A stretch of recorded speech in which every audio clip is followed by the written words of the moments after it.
Hi, this is Tiffany LeBeau. I want to apologize for my earlier videos. They were a little confusing, the audio wasn't the best, and we're trying to redo these so I can get my point a little more clear to you. It's the first video that I ever made, so it was a little hard for me to get my life story out there, out in the public, and a little apprehensive because people will judge, and I'm not saying that everyone does. It's just something that is, I guess, a human nature thing. We all have that tendency to judge, and sometimes we shouldn't because we really don't know what's going on in someone's life. I want to make it aware to people that right now America does have the largest prison population in the world. I'm not sure why we do, because this is the land of the free. 7.5 million Americans at this very moment are either in jails, prisons, on probation, or parole. That's not including the juveniles. I don't know why that number is up so high, and it's increasing, it's growing, and we are building more prisons, not universities. So that kind of confuses me about the American dream. The first time I was ever in trouble, it happened about 12 years ago, and I made a huge mistake. I shouldn't have done it. I entered someone's house in a jealous fit, I guess you could say. I had just had a miscarriage, and I wanted to know why my fiance was cheating on me, so I went over to this lady's house, and I entered her house when I shouldn't have. So that was a huge mistake on my part. I should have never done that. I violated her privacy, her life, and I feel horrible for it. But I don't think it warranted me getting a strike, felony, burglary, or no, it wasn't burglary, I'm sorry, it was robbery. And that wasn't my intention. I had no true criminal intent upon that happening. It was just something that I really wanted to know. I was desperate to know, and I did something that I shouldn't have. And I didn't take anything from the person's house. I was just there. If you go over all the transcripts in Sacramento Superior Court, you'll find that I even fed her dog. So I wasn't there to do anything mischievous. I was there looking for answers, and I really blew it. I shouldn't have done that. But like I said, I don't think it warranted a strike and the bad marks that I got, because it really stopped me from the American dream. I did want to go to school. I got a great job after that. And I've worked my whole life. I've worked since I was the age of 13. I have a Social Security report to prove it. I love to work. I'm a worker bee. So I wasn't there to take from anybody. I just wanted some answers. So in lieu of that, that set the whole precedence for my future. Once you're in the system, you are always considered guilty. And I'm not lying about that. If you are in the system for anything, you are under pure scrutiny. You will be guilty no matter what you do. So I suggest to everyone out there, if you ever have an encounter with law enforcement, that you have a witness, that you have some kind of backup video, pictures, something to back you, because they will say and do anything they want. They will make up stories as they go. I think they take a creative writing class, so their reports look solid, and that's not always the case. Officers do write reports because, you know, they want to look good, they want to look like they're doing their job. Heck, they might even want a raise, and so to do that you have to have a lot of convictions behind that. And I don't think the system's doing things for the right anymore. I think people have become a new commodity.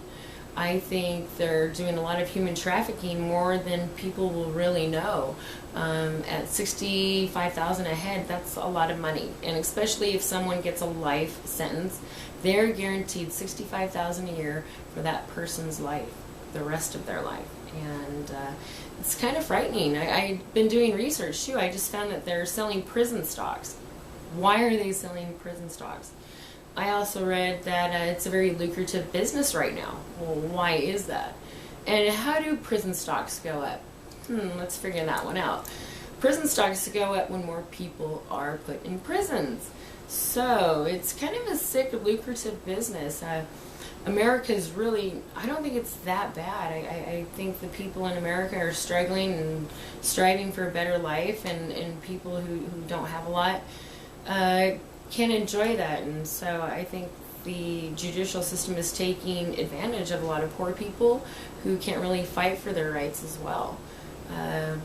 and I'm just trying to get my point across, and my story. It's not an easy one. A lot of people of you will say, you don't believe me or whatever, but please don't judge me. You really, really don't know what I have been through.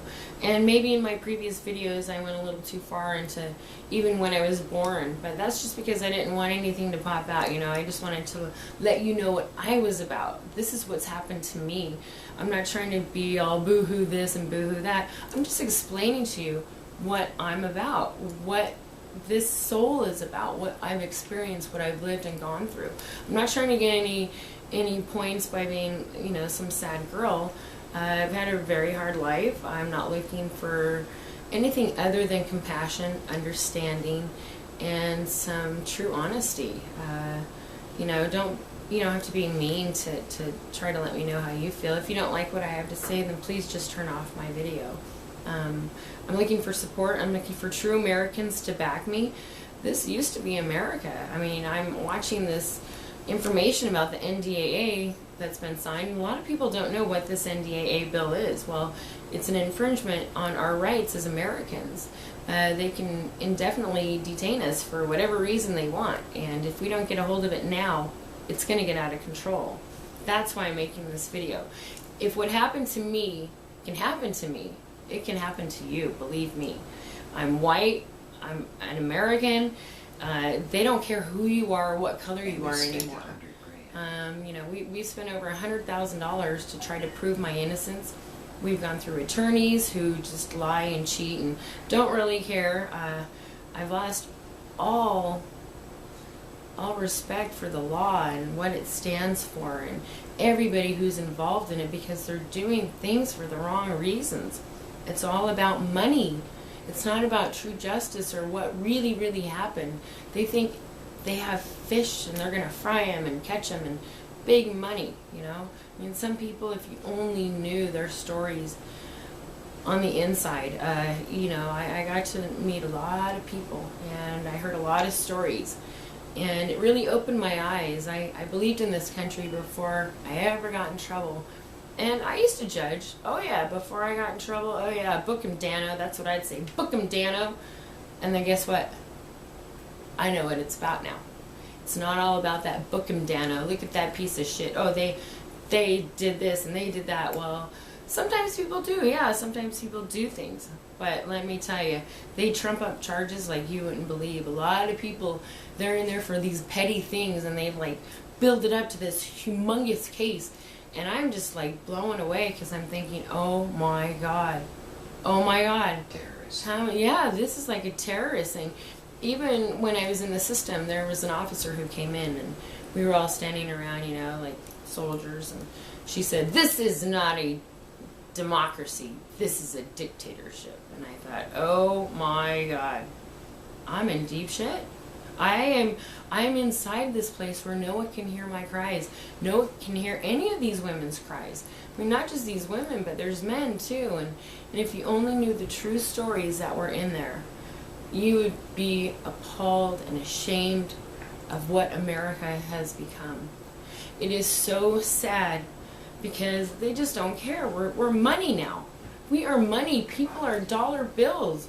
If you only knew. I can't stress enough to you. You can judge and you can say whatever you want, but if you haven't been on the inside, you don't know. You do not know what they're capable of doing. They will say anything they want about you, and they expect everyone to believe what they say, and what they say is not always true. Not always true. I don't know how many innocent people are really inside of there, but I met quite a few.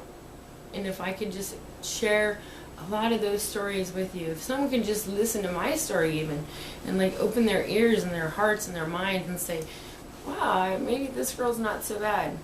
But right now I'm labeled, I'm in a class of people that they've mixed me with. It's not me. It's not me. I'm not perfect, don't get me wrong. I've made plenty of mistakes.